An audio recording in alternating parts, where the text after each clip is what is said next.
Bismillahirrahmanirrahim. Alhamdulillahi rabbil alamin allazi khassana minal mutasyabbihina bis-solihin. Allahumma shalli wa sallim ala sayyidina Muhammadin wa ala alihi wa sahbihi ajma'in, amma ba'du. Subhanaka la ilma lana illa ma 'allamtana innaka antal alimul hakim. Rabbi shrah li sadri wa yassir li amri wahlul 'uqdatam min lisani yafqahu qawli, amin. Bismillahirrahmanirrahim. Suratul Ikhlas wa tusamma suratul Ma'rifah wa suratul Jamal wa suratul Tauhid wa surat An-Najah wa suratul Nur wa suratul Mu'awwizah wa suratul Mani'ah. Li'annahu tamna'u fitnatal qabri wa lafahatin nar wa suratul bara'ati li'annaha bara'atun minasyirki. Makiyatun arba'u ayatin wa khamsa asyrata kalimatan wa sab'atun wa arba'una harfan. Suratul Ikhlasi ini menerangkan hazihi suratul Ikhlas. Ini menerangkan tentang surat Al-Ikhlas. Waktu sama dan dinamai surat Al-Ikhlas surat Al-Ma'rifati, akan surat Ma'rifah. Ya, karena dinamakan juga surat Al-Ma'rifah, Qul huwallahu ahad. Karena kalau orang mengangan-angan tadabbur terhadap surat ini akan menghasilkan ma'rifat, kenal kepada Allah. Wa surat al-jamali, dan dikatakan pula dinamai surat al-jamal. Ya, karena apa? Karena surat Qulhu ini menerangkan tentang maha kebagusan Allah. Wa surat at-tauhid, dan dinamai pula surat Ikhlas akan surat tauhid karena menerangkan tentang pengesaan Allah. Wa surat an-najati, dan dinamai pula surat an-najah, bisa menyelamatkan dari syirikan. Wa surat an-nuri, dan dinamai surat an-nur. Wa surat al-mu'awwizati, dan dinamai pula dengan surat al-mu'awwizah yang melindungi daripada kesyirikan dan kekufuran. Nah, kalau menurut nama ini berarti Al-Mu'awwizat, ya. Surat yang dikatakan Mu'awwizah itu ada 3 surat, pakai kul semua. Qul huwallahu ahad, qul a'udzu birabbil falaq, qul a'udzu birabbin nas. Karena surat Al-Ikhlas ini juga dinamai surat Al-Mu'awwizah. Wa surat al-Mani'ati, dan dinamai pula akan surat Mani'ah. Li'annaha, karena surat Al-Ikhlas tamna'u itu mencegah surat Al-Mani'ah fitnatal qabri. Kenapa dinamai Al-Mani'ah? Karena dia bisa mencegah dari fitnah kubur, ya, salah satu fadilahnya. Ya, ada riwayat barang siapa yang ketika sakit, yang sakitnya itu menyebabkan dia meninggal dunia karena sakitnya, lalu ketika sakit dia melanggengkan surat Al-Ikhlas, maka insya Allah itu akan membantu dia selamat dari fitnah kubur. Makanya dia dikatakan surat Al-Mani'ah, surat Qulhu ini. Walafahatin nari, dan mencegah dari lafahatin nar, ya, jilatan-jilatan api neraka. Wa surat al-bara'atin, dari namanya pula kan surat Bara'ah. Tuh, surat al-Bara'ah bukan hanya bara'atum minallahi wa rusulihi, bukan. Ternyata surat Al-Ikhlas Qulhu juga dinamakan surat al-Bara'ah. Li'annaha bara'atum minasyirki, karena surat Qulhu ini membebaskan daripada kesyirikan. Artinya kalau dipahami maknanya, wallahu a'lam bimuradi, ini bisa mencegah orang dari menyekutukan Allah karena tidak pantas, ya. Makiyatun, itu surat yang diturunkan sebelum Nabi hijrah. Arba'u ayatin, itu ada 4 ayat. Wa khamsa asyrata kalimatan, dan 15 kalimat, dan ada 74 huruf. Jadi menurut hitungan para ulama ada 20 nama nih. Qulhu itu namanya ada 20. Ya, kasratul ismi tadullu ala apa namanya? Jadi banyaknya nama, ada barang sesuatu namanya banyak, itu berarti dia itu mulia. Yang diberi label nama itu berarti kemuliaannya tinggi. Kasratul ismi tadullu ala, ya, atas bisa menunjukkan berarti bahwa dia itu adalah mulia, ya. Karena julukan atau namanya banyak. Bismillahirrahmanirrahim. Qul huwallahu ahad. Nah, qala al-musannif rahimahullah ta'ala, inna hadhihi surata nazalat bisababi su'alil musyrikin. Jadi di sini si pengarang yaitu Syekh Umar Al-Bantani Al-Jawi, ya, bahwa di sini menukil 3 riwayat asbabun nuzul. Yang pertama, Rasulullah pernah ditanya oleh orang-orang musyrik Mekah, ya, disuruh mereka mengutus utusan yang bernama Amir bin At-Tufail. Amir bin Tufail ini disuruh oleh orang-orang musyrik, disuruh tanya menghadap Nabi. Mereka mengatakan, sabab ta'alihatana wa khalaqta dina abaik, wa in kunta faqiran aghnainak, wa in kunta majnunan dawainak, wa in hawaita mru'atan zawajnakaha. Jadi utusan musyrik yang bernama Amir bin Tufail ini datang kepada Nabi. Dia mengatakan, ya, mengatasnamakan orang-orang musyrik Mekah pada waktu itu, engkau Muhammad telah mencaci maki Tuhan-Tuhan kami, menjelek-jelekan bahwa patung-patung itu enggak pantas disembah. Wa khalaqta dina abaika, dan kau telah menyalahi akan agama nenek moyangmu. Ya, kata utusan orang musyrik. Fa in kunta faqiran, kalau engkau orang yang butuh, yang enggak punya duit, aghneinaka, pasti kami akan berikan kekayaan padamu.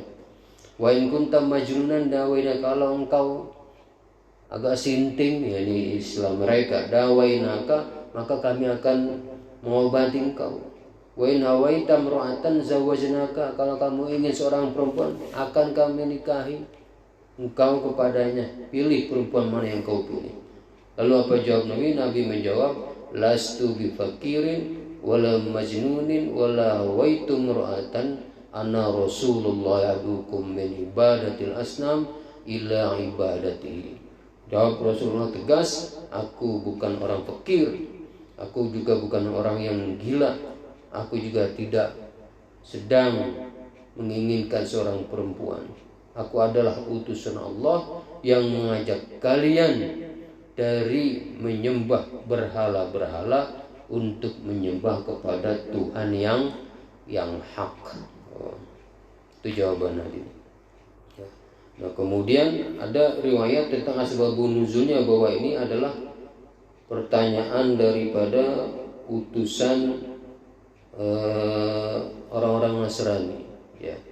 Jadi qadima waqtu Najran faqalu sif lana rabbak amin zabarjadin aw yaqutin aw zahabin aw fiddah, faqala inna rabbi laysa min syai' li'annahu khaliqul asya', fa nazala qul huwallahu ahad.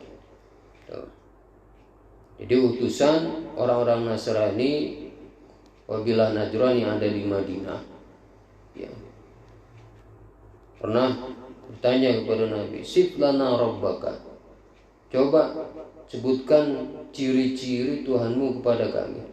Amin zabarjadin, apakah terbuat dari zabarjad, ya, permata zabarjad, au yakutin atau yakut, au zahabin atau emas, atau dari perak. Lalu beliau menjawab, inna rabbi laisa min syai'in, Tuhanku bukan dari unsur apapun. Li'annahu khaliqul asya', karena Tuhanku dialah yang telah menciptakan segala sesuatu, bukan dari benda apapun terbuatnya. Pertanyaanmu bodoh, itu istilahnya. Kemudian dinukil juga, ya, riwayat bahwa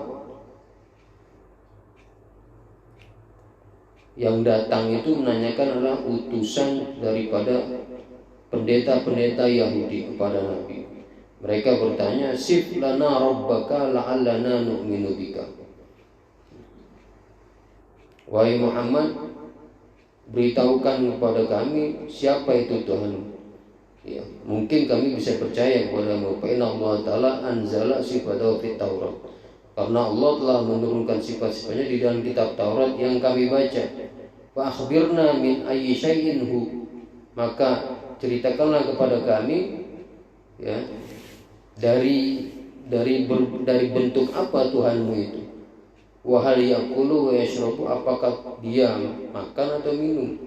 Wa man warisa, ya, waman wurisa, dan siapa yang diwarisi. Waman yarisu, dan siapa yang mewarisinya. Apakah ada atau tidak. Lalu Nabi dalam satu riwayat bingung untuk menjawabnya. Lalu diberitahukan melalui malaikat Jibril, maka turunlah surat Qul huwallahu ahad Allahus samad. Nah, itu salah satu asbabun nuzul. Ada 3 riwayat di sini disebutkan. Ya.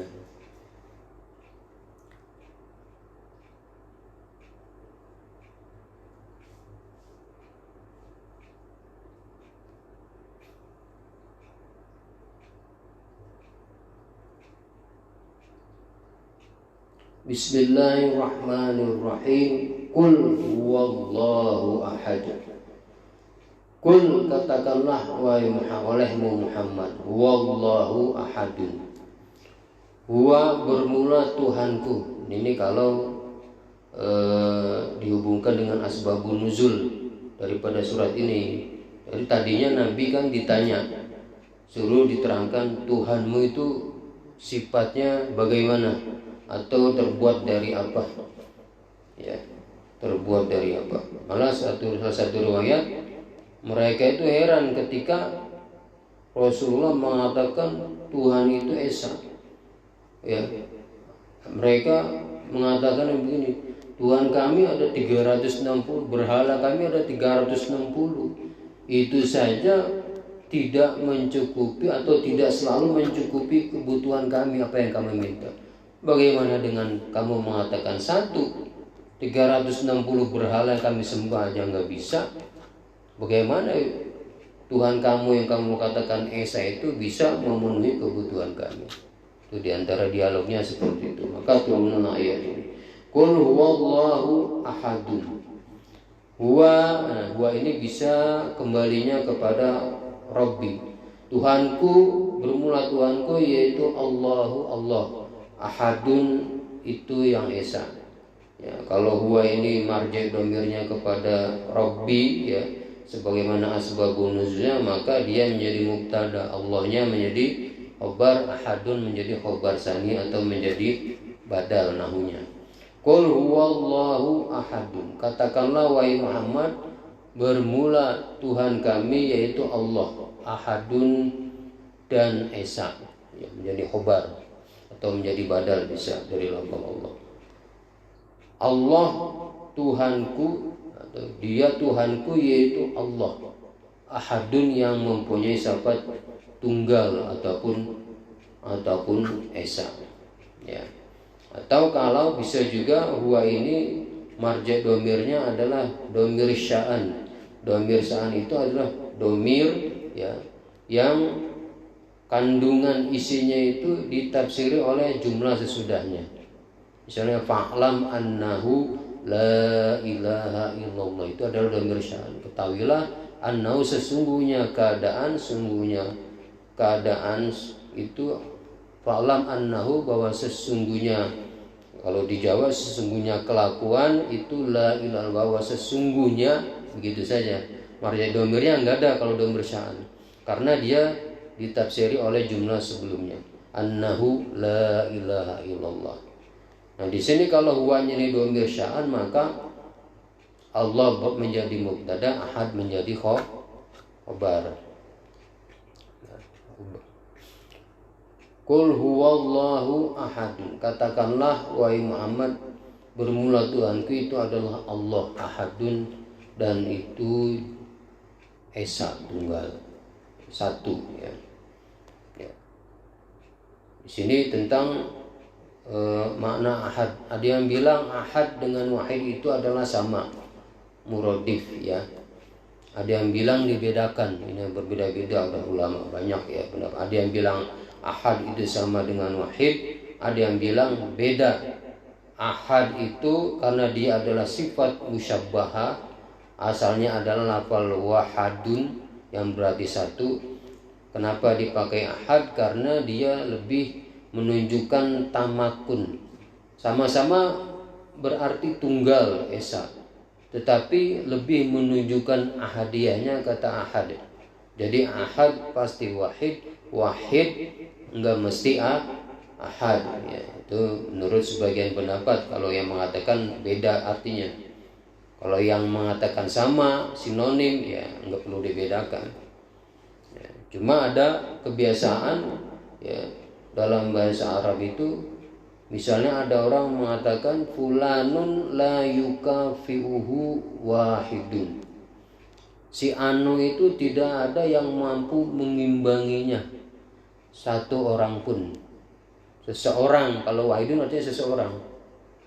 Seseorang tidak akan mampu mengimbangi si anu, Zaid misalnya. Maka mengandung arti kalau wahidun, tetapi kalau dua orang kemungkinan bisa mengimbangi ya. Jadi ada orang kuat, hebat misalnya sakti, la yukafiuhu wahidun, dia tidak akan diimbangi oleh satu orang. Kalau dua bisa mungkin mengimbangi. Tetapi kalau kata-katanya ahadun fulanun la yukafiuhu ahadun, si anu, si Zaid yang jagoan itu tidak ada yang mampu mengimbanginya satu orang pun. Ya. Dua juga tidak bisa mengimbangi. Tiga juga nggak bisa mengimbangi, ngalahin dia.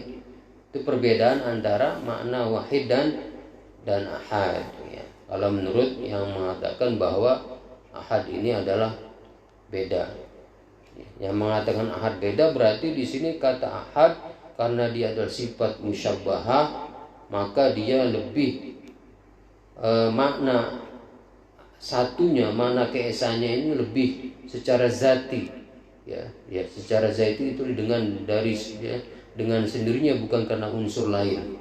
Jadi lebih menunjukkan hadiahnya, mana tunggalnya. Makanya di sini dikatakan yang dipilih adalah ahad. Qul huwallahu ahad. Katakanlah wahai Muhammad, Tuhan kita adalah Allah yang mempunyai sifat esa atau tunggal. Allahus somadu. Allahu. Ada yang mengatakan Allah somadu ini membacanya dia adalah menjadi khobar juga, ini khobar daripada huwa. Bisa menjadi khobar juga. Allahu bermula Allah itu as-somadu, zat yang menjadi tempat kembalinya kebutuhan, yang menjadi tempat kembalinya pengaduan. Ai sayyidu al-masmudu ilaihi fil hawaiji. Allah yang dituju untuk mengadukan kebutuhan. Allahu as-somadu. Bermula Allah itu as-somadu adalah zat yang menjadi tempat kembalinya kebutuhan, tempat mengadu ya, tempat mengadu.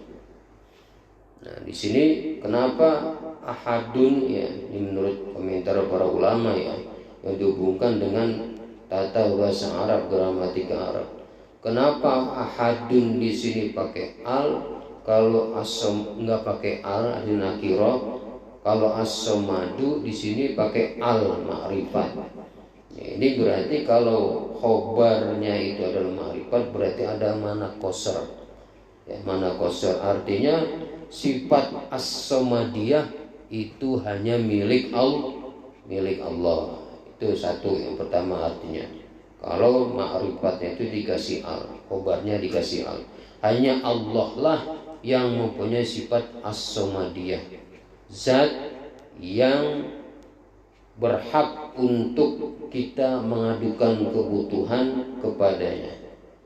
Allahus somadu. Allah hanya Allah yang menjadi tempat pengaduan kebutuhan kita. Ya. Ada yang mengartikan pula kenapa pakai al, ya karena yang dihitobi adalah orang-orang musyrik. Orang-orang musyrik yang menyekutukan Allah tidak mengetahui bahwa Allah itu esa, makanya qul huwallahu ahad. Pakai nakirah, enggak pakai al. Nah, kalau as-somadu di sini ya mereka sebetulnya kan orang-orang musyrik percaya kepada Allah sebagai Tuhan. Ya. Percaya dia cuma menyekutukan dengan berhala, dengan malaikat, dengan Nabi Isa, dengan Uzair. Percaya mereka bahwa Allah itu Tuhan. Maka Allah karena Allah mereka percaya sebagai Tuhan, Allah juga mereka meyakini Allah itu tempat kembalinya pengaduan, makanya dipakai al di sini. Itu salah satu hikmahnya. Nah, makanya di sini kita tidak bisa memperinci atau menjelaskan tentang sir kefasihan Al-Qur'an tanpa latar belakang ilmu literatur bahasa Arab, nahwu, sorof, kemudian balaghahnya. Ya.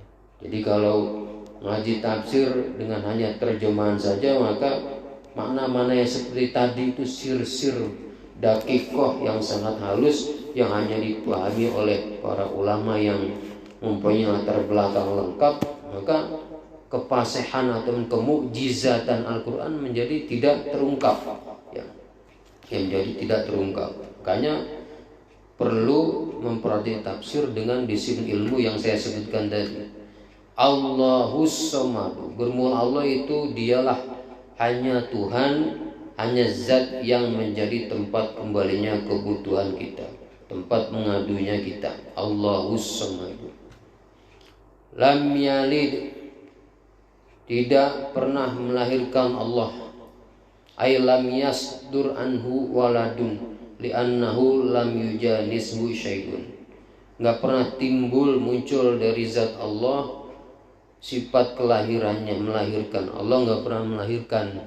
Ya, maka ini terbantahkanlah keyakinan kalau seandainya mengatakan Allah itu mempunyai anak. Tuhan Bapa, Tuhan Anak, Tuhan Ibu. Jelas di sini. Walam yulad dan tidak pernah dilahirkan Allah. Ayyalam yasdur an syai'in. Allah tidak pernah muncul atau timbul dari benda apapun. Ya. Karena Allah itu qadim terdahulu, maka mustahil zatnya itu timbul dari makhluk lain. Nah, seandainya dikatakan timbul dari makhluk lain, lalu makhluk lain yang menjadi penyebab wujudnya Allah itu ditimbulkan oleh siapa? Lalu yang ketiga tadi, yang ditanya tadi, yang menyebabkan lahirnya zat yang melahirkan Allah misalnya, dia itu dari siapa? Terus yang keempat tadi, dia timbulnya dari mana? Maka ini namanya ad-daur. Nggak ada habisnya, pertanyaan itu nggak ada habisnya. Ya, makanya yang paling bisa diterima oleh akal adalah Allah itu lam yalid, sebagai Tuhan yang semestinya secara logika penuh dengan sifat kesempurnaan, maka tidak patut dan tidak layak seandainya dia itu zat itu melahirkan ataupun dilahirkan. Karena itu secara akal sehat menyalahi sifat ketuhanan yang semestinya mempunyai sifat kemuliaan yang absolut. Orang raja saja kalau dua akan ribut. Ya. Ini sudah dijelaskan dalam Al-Quran. Ya. Seandainya Tuhan itu lebih dari satu, ya maka akan terjadi kerusakan. Nah, kerusakannya bagaimana? Misalnya ya, yang namanya Tuhan itu kan punya kehendak. Misalnya andai-andai ini kita pakai akal untuk membuktikan bahwa logika Tuhan itu lebih dari satu ini tidak sesuai dengan akal. Ini dalam pelajaran tauhid dijelaskan. Ya. Seandainya di langit dan di bumi ada Tuhan selain Allah, maka langit dan bumi akan rusak. Lah kok bisa rusak? Lah iya. nggak mungkin teratur. Buktinya seandainya Tuhan satu A misalnya menghendaki hujan, Tuhan satu menghendaki panas nggak hujan, ya ini kan Tuhan ini sama-sama berkuasa. Seandainya kenyataannya terjadi hujan, berarti Tuhan yang menghendaki panas lemah, maka dia nggak pantas menjadi Tuhan. Seandainya kenyataannya terjadi panas, berarti Tuhan yang menginginkan hujan lemah, maka dia nggak pantas menjadi Tuhan. Ya. Terus seandainya kekuatannya sama-sama kuat, dia nggak bisa, rusak. Gimana? Yang satu menghendaki hujan, yang satu menghendaki kering atau panas. Maka akan susunan tata surya ini tidak akan teratur sedemikian rupa. Itu contoh kecil saja. Nah, dalam contoh kehidupan manusia pun seandainya pemimpin itu ada dua, masing-masing kekeh misalnya, itu akan terjadi perbedaan kepentingan, ya. Maka akan terjadi disharmoni, ya, gitu. Itu contoh akal yang paling mudah. Lam yalid wa lam yulad. Ya. Lam yalid ini kan lam harfu nafyin wa jazmin wa qalbin. Nah, berarti dia itu yalid walaupun fi'il mudhari maka berpindah menjadi fi'il madhi. Sejak zaman dahulu Allah enggak pernah melahirkan dan juga tidak pernah dilahirkan sampai sekarang. Lam yalid wa lam yulad wa lam yakul lahu kufuwan ahadun. Wa lam yakun, dan tidak ada bagi Allah. Lahu ini ta'alluqnya kepada kufuwan. Walam yakun, dan tiada bagi Allah. Kufuwan itu zat yang menyamai. Ahadun ini menjadi isimnya yakun yang diakhirkan. Kufuwan khabar yakun yang didahulukan. Tujuannya adalah ihtimam. Karena yang ingin diungkapkan, yang perlu digarisbawahi adalah nafyul kufuwah. Ya, di sini Allah ingin menggarisbawahi bahwa zatnya itu tidak ada yang mampu menyamainya oleh sesuatu pun. Hadun ini menjadi isimnya yakun yang diakhirkan.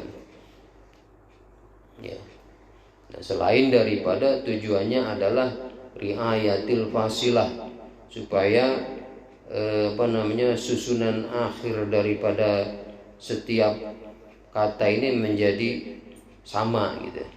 Lam yalid wa lam yulad wa lam yakul lahu kufuwan ahad. Jadi akhirnya dal semua, riayatil fasilah.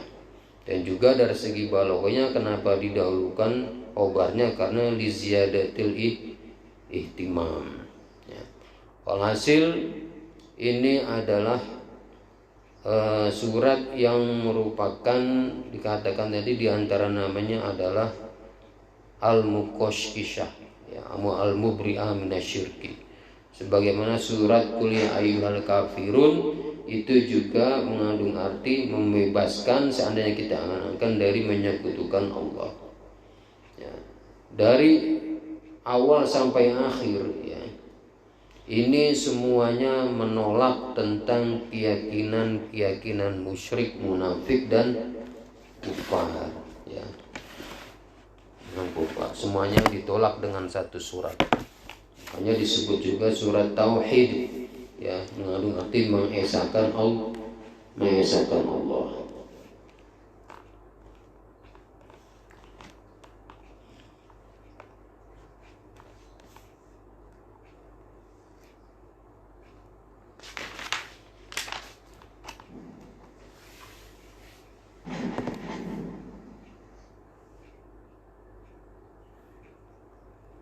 Jadi Allah itu mempunyai sifat ahadiyah. Nah, sifat ahadiyahnya ini adalah baik fizzat, ya, sifat maupun fil af'al. Kalau kita menelik tentang ilmu tauhid, yaitu adalah kam, ya, al kam muttasil, kam munfasil. kam muttasil fi zat, kam muttasil fi sifat, kam munfasil fi zat, kemudian kam munfasil fi sifat, dan kam munfasil fil af'al. Itu semua ditolak dengan surat Qul huwallahu ahad. Ya. Jadi semuanya ini ya ditolak, ya. Termasuk keyakinan daripada ya lam yalid wa lam yulad, ya. Allah tidak pernah melahirkan dan juga tidak pernah dilahirkan, ya. Tidak pula diwariskan, tidak juga pula ada yang mewarisi sebagai manusia. Itu pertanyaan daripada ahbarul Yahud, para pendeta Yahud. Jadi lam yalid wa lam yulad itu adalah raddun ala musyrikil Arab al-qailina al-malaikatu banatullah. Lam yalid wa lam yulad. Ya, Allah tidak pernah melahirkan, enggak pernah menjadi bapa, juga enggak pernah menjadi anak. Ini menolak terhadap keyakinan orang-orang musyrik Arab yang mengatakan bahwa malaikat itu adalah banatullah, putri-putrinya Allah.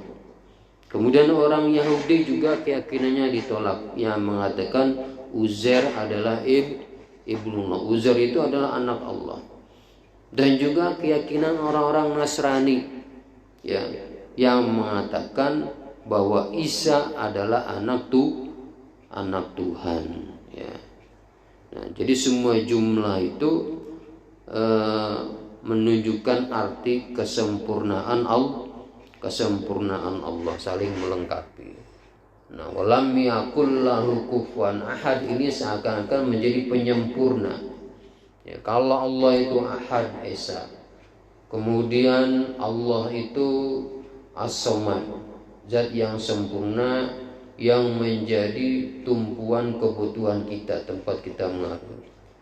Kemudian lam yalid, tidak pernah melahirkan atau hasil daripada hubungan daripada dua zat, juga tidak pernah tidak pernah melahirkan. Ya, berarti kalau melahirkan ada sesuatu yang terpisah dari zatnya, maka ditolak dengan sifat ahadiyah. Kemudian tidak pernah melahirkan, juga tidak pernah dilahirkan atau timbul dari hubungan dua zat lalu timbul Allah. Tidak seperti itu. Semuanya itu adalah dinafikan dengan 4 ayat ini, yaitu surat Al-Ikhlas. Qul huwallahu ahad, Allahus samad, lam yalid wa lam yulad wa lam yakul lahu kufuwan ahad. Ya. Jadi qul huwallahu ahad ini adalah menafikan bahwa Tuhan itu lebih dari satu, banyak atau berbilang. Qul huwallahu ahad.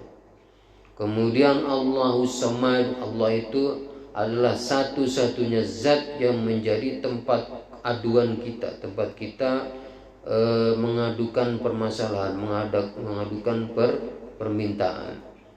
Ini adalah menafikan sifat kekurangan dan sifat kekurangan. Karena kalau tidak bisa memenuhi berarti kurang, enggak patut dianggap Tuhan. Itu Allahus samad.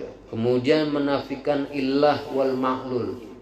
Allah itu tidak menjadi ilat dari zat yang lain, ya, atau menyebabkan punya anak itu ilat. Kemudian maklul, Allah juga tidak menjadi maklul, artinya lahir dari zat lain.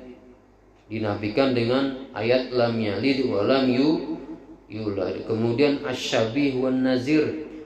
Allah, apakah Tuhan kita, Tuhan Nabi Muhammad yang ditanyakan oleh mereka itu punya zat lain yang sepadan dengan zatnya? Tidak.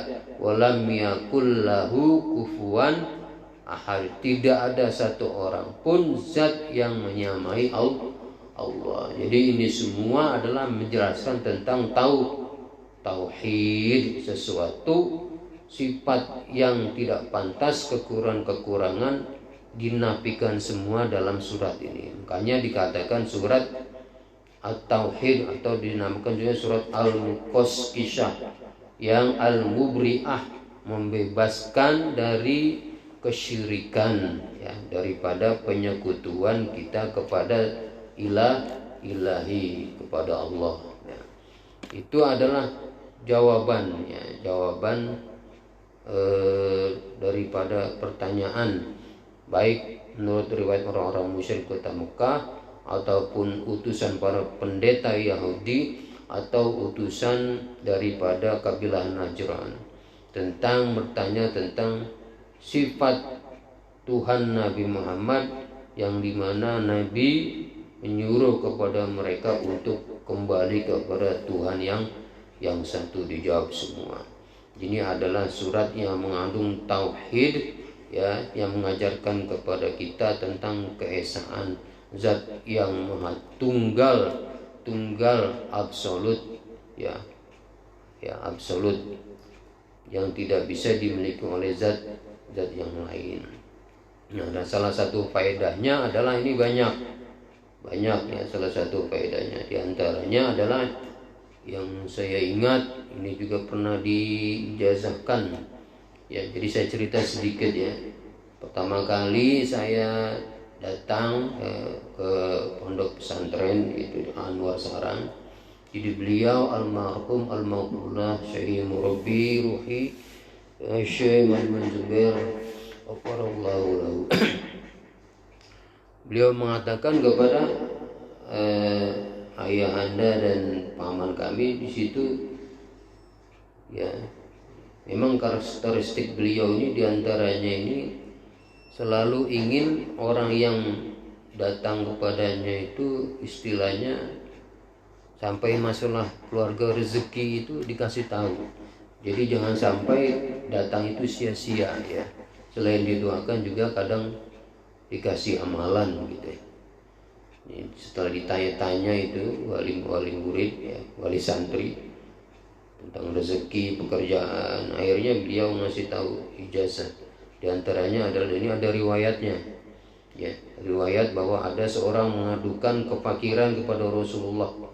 Lalu Rasulullah menyuruh orang tersebut membaca sebelum masuk rumah salam dulu kalau ada orang, kalau nggak ada orang disuruh salam kepada Rasulullah, atau assalamualaikum kalau ada orang, kalau tidak assalamualaikum wa ala ibadillahi sholihin, lalu membaca qul huwallahu ahad 1 kali, baru masuk, ya.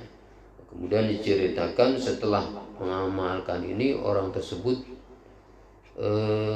rezekinya itu mengalir bagaikan air sampai meluber ke tetangganya. Itu ada riwayatnya.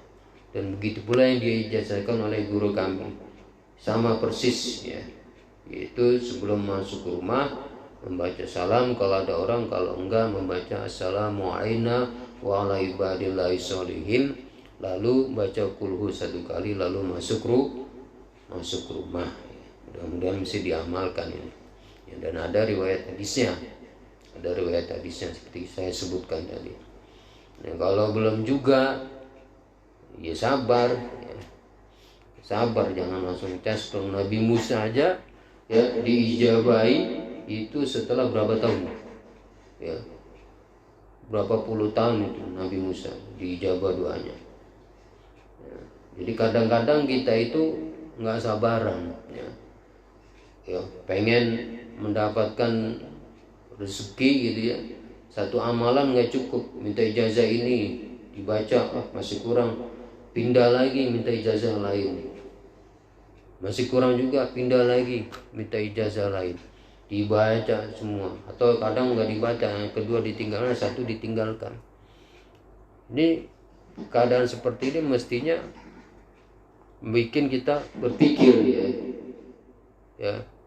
Itu kan bacaan apapun yang kita minta itu adalah satu, zat yang satu. Semestinya, ya, kalau tauhid kita kuat, pakai bacaan yang manapun mestinya kita harus yakin.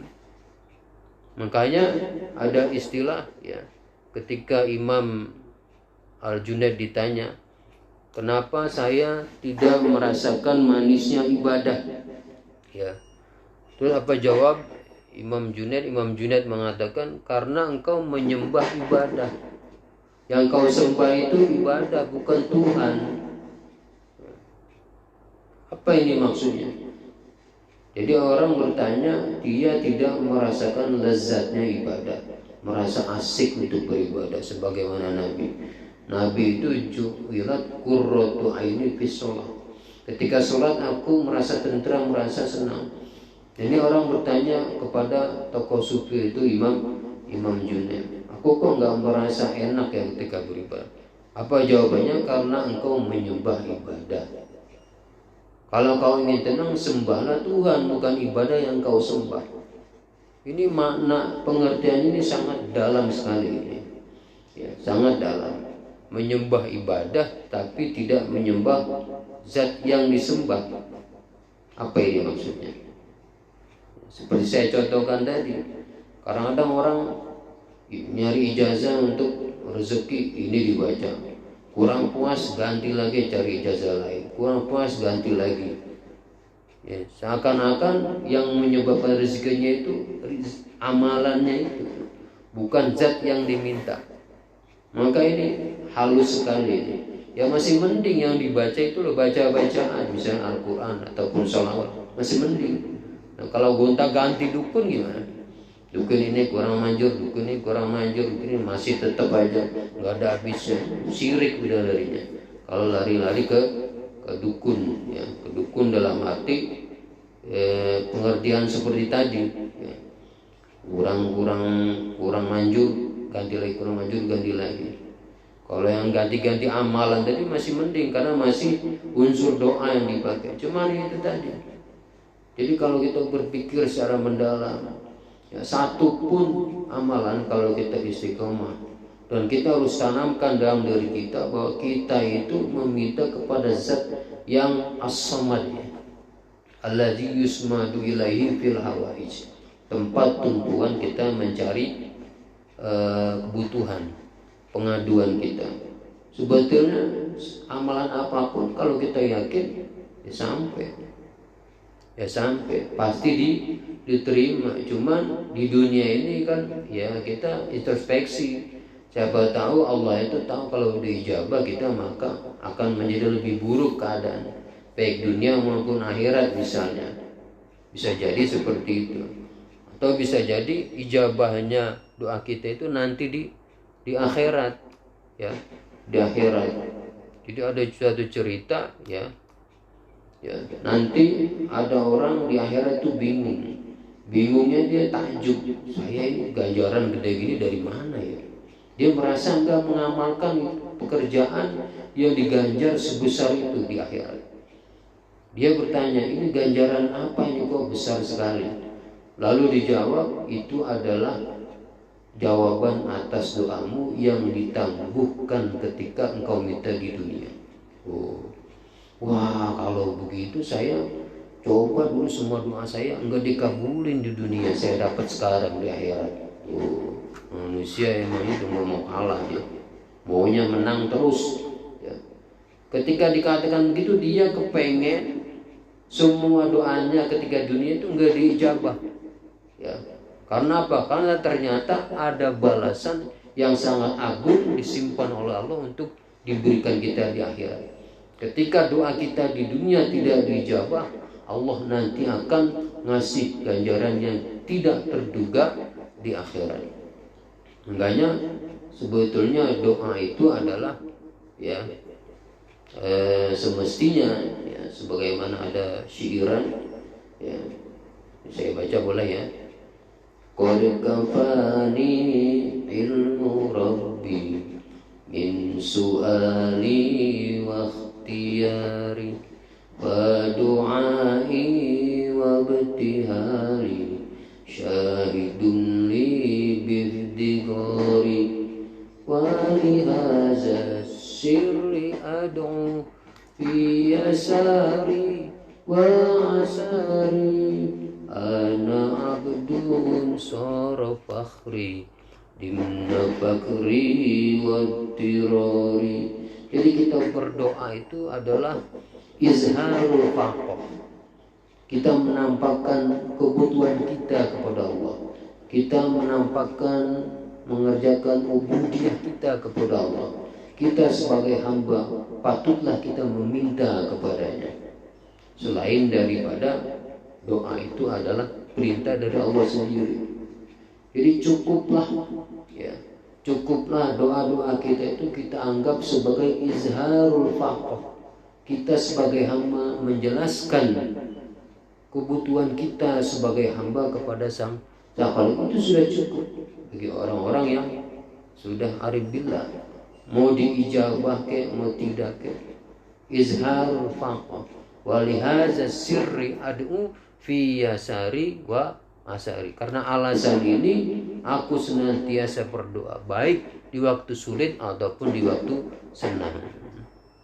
Qad kafani ilmu rabbi min su'ali wa ikhtiyari wa du'ai wa ibtihali sahidun li biftigari falihaza sirri ad'u fi yasari wa asari ana abdun sara fakhri dimna fakri wa tirari.